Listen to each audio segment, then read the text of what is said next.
أبلعلي سبيتها سبيتي تدرب تخوينك أبلعلي سبأيك تدرب ندحر خوينك من الوقت نشعو جيزي ندخل كخوني خاليو سلام كميك أني هم أنا سلامي حفتهم توزاني سلام كنت كنت ما بعلت مولو تسفاي لما أنت ما بحدش فيديو ميت يعني هو مالتي تنتفي أغنينا من حاني تسعل لكم لا أقرأ من قدهم من حاني تقوم يا هم أنا تي ساعات تدعيزنا نينا كرتا እና መድሓኒት ንጎሩን ኢኹም ክብለኩም ይደሊ ማለት እዩ ኣብ ዝሓለፈ ክፋል ብዛዕባ እቲ ደረጀ ምስ ስድረኦም ዘለዎም ነገር ምስ ሰራሕተኛኦም ሓጋዚቶም ዘለዎም ነገራት ብዙሕ ነገራት ተነጋጊርና ነርና ማለት እዩ ሕጂ ድማኒ ኣቶ ደረጀ ኣብ ልዕሊ ሰበይቶም ተወሽሞም ክንዲ ታብ ብኹር ጓሎም ትኸውን ጥቃጥቃ ብኹር ጓሎም ትኸውን እዚ ዳጣስ ኣብፂሖም እኒአዎ ማለት እዩ ክሳብ ሕዚ ሰበይቶም ኣይፈለጠትን እኒአቶ እሳም ብኡልከ ካብ ካሊእ ወሊዳ ከይፈለጡ ማለት እዩ ከለዉ ካብ ካሊእ ወሊዳ ፀኒሓ እያ እና ኩላቶም ናይ መጀመርታ ውላዶም ታብ ብኹር ጓሎም ከም ዝኾነት እዮም ዝፈልጡና ስለዚ እሳ እዚ ነገራት እዚ ኣቶ ደረጀ ንሕሰሚዖም ከም ዘይቕበልዋ ነገራት ኣብ ሕማቕ ነገራት ከም ዝኾኑ ምናምን ትፈልጥ እያ ኣትረጊጣ ማለት እዩ እሰሙም ከም ዝገጢምንስ ከም ዝወሊደሲ ዛምዛይኒ ቆልዓ ናይ ዓኽተያ ምናምን ልበልኩ ኸይ ውላደያ እንድሕር ዳ ኢሎማ ኮይኖም እንታይ ከም ትብል ሓዳርቲ ህይወት ከመይ ከም ዝብል ናይ ዳሓር ሰበይቶም ጓሎም ምናምን ናይዛ ውሽማ ሰበይቶም ማለት እዩ ሰራሕተኛ ነቶ ናይ ኣቶ ደረጀ ውሽማ እያ ጋይስ እና ከመይ ከም ዝብል ምናምን ይፈልጡ እዮም ሓደር ከም ኢሉ ከም ዝበታተን ስድራ ከም ኢሉ ከም ልበታተን ምናምን ፍሉጥ ነገር እዩ ፃሒል ወቃ ሓቀት ስለሆነ ማለት እዩ እና በዛ ላይ ደሞ ሰራሕተኛ ኣብ ገዛ እኒኣ ከም ሰራሕተኛ ብቻ ይኮነትን ከም ውላድ ከም ቤተሰብ ኮይና እያ ኣብቲ ገዛ እኒኣ ማለት እዩ ማለት ሲ ብዙሕ ግዜ ክትላመድ ከለካ ከም ቤተሰብ ኢኻ ትኸውን ከም ኣካል ትገዛ ኢኻ ትኸውን ምናልባት እታ ሰራሕተኛ ልስማዕ ነገራት ተስተማስለሉ ነገራት ናይ ባዕላ ጠማምታ ረኣያ ሃልይዋ ትጉድኦ ውሽጣ ባዕላ እያ ትፈልጦ ግን 50% ግን ከምቲ ኣብቲ ውሽጢ ስድራ ቤት ከም ዘላ ስለትሓስብ ወላ ንሳቶም ከም ዝኸፍአን ዘይኸፍአን ወላ ኣይፍለጡ እምበር ከምቲ ኣካል ስድራ ቤት ገይሮም እዮም ዝወስድዋ ንዓኣ ማለት ኢና ስለዚ ኩሉ ዓመት ምስኦም ነይራ ኩሉ ናገልግለት ነይራ ናይ ሰብኣያ ውሽማ ኮይና ክትፀንሕ ከለካ ዝኸፍአ እዩ ማለት እዩ እና ሕጂ ድማ ካልኣይ ጠኒሳ እኒአቶ ቅድሚ ሕጂ ክትምርዓው ንሕደር ፈቃደኛ ኢሎማ ንዕኡ ዝኸውን መልሲ ድማ ዝብል መልሲ እያ መሊሳ ሕጂ በሊ ናይ ባዕልך ገዛ ክንካረ ኢለ ከይበልካ ምሰንገረልኪ ኩልዋ ከሉን ኩሉ ነገር እያ ነፂጋቶ ምክንያቱ ምስ ኣቶ ደረጀ ትገብሮ ነገራት ዝስማዕምዕዎ ነገራት ስለለሎ ማለት እዩ ሰበይቲ ግን ምንም ኣይትፈልጥን እያ እና ኣቶ ደረጀ ጥያቄ ጠይቆማ ንሰበይቶም ሕቶ ሓቲቶማ ብፍላይ ከምዚ ዓይነት ሕቶ ክንሕተት ከለና ደቂ ኣንስትዮ ኣሕዋተይ ክንነቅሕና ንግበአና ናይ ብሓቂ ክንነቅሕና ንግበአና ካብ ዜሮ ተበጊሱ ዝኾነ ዓይነት ጥያቄ ክጥይቀካ ይኽእልን ዝኾነ ዓይነት ሕቶ ክሓትካ ይኽእልን ኢና ሰበይቶም እንታይ ድማ ዝኾነ ሚስጥር እሲ ይንገር ዶ ኩሉ ሚስጥር እሲ ይንገር ዶ ኢሎማ ማለት እሳ ድማ ኩሉ ሚስጥር ኣይንገርን እዩ ኢላቶም ከመይ ኢሎማ ለምሳሌ ሕዚ ውላድ ከምዚ እንድሕር ሃሊካ ኮይኑ እንድሕር ደኣኒ ወላ ዝኾነ ይኹን ነገር ተፈጢሩ ወላ ምን ነገር ተፈጢሩ እታ ቆልዓ ኣቦይላ ስትልዓበየት ፅባሕ ንግሆ ኣቦ ካሊእ እዩ ክትብል ኣይትኽእልን ኢኻ እኳ ደኣሲ ክስካብ መቃብር ካሒትካዮ ክትወርድ ኣለካ ልብል ምላሽ ሂባቶም ምክንያቱ ናታ ነገር ስለትፈልጥ ነቲ ናታ ነገር ኣቅዲማ ቦታ ተስተኻኽለላ ዝኾነ ይኹን ነገር ኣቶ ደረጀ ከምዘይ ትነግሮም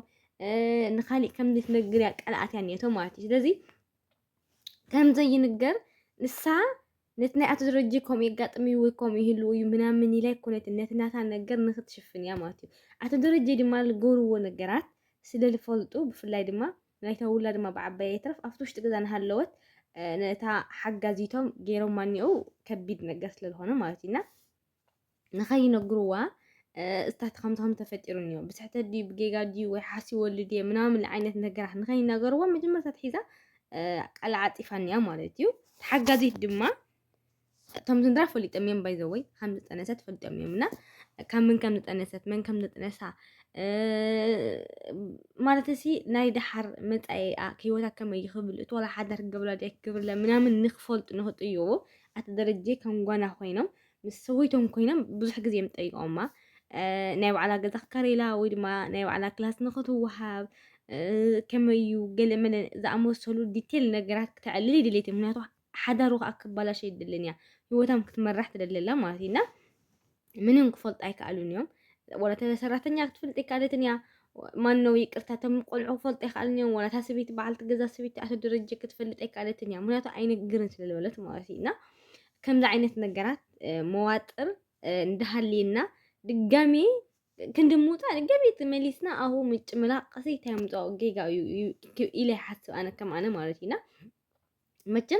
نعم جمرت أقول لك يا كل اللي خلق ولا عتمت خلقها تسححيتي بجيجا يو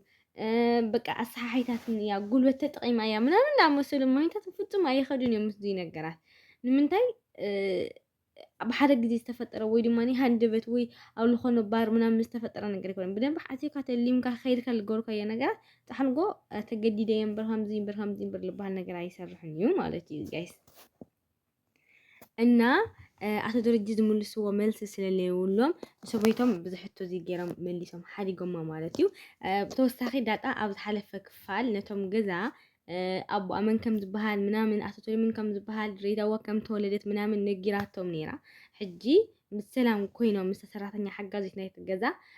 ድማ ድጋሜ ጠይቆማ ከምዚ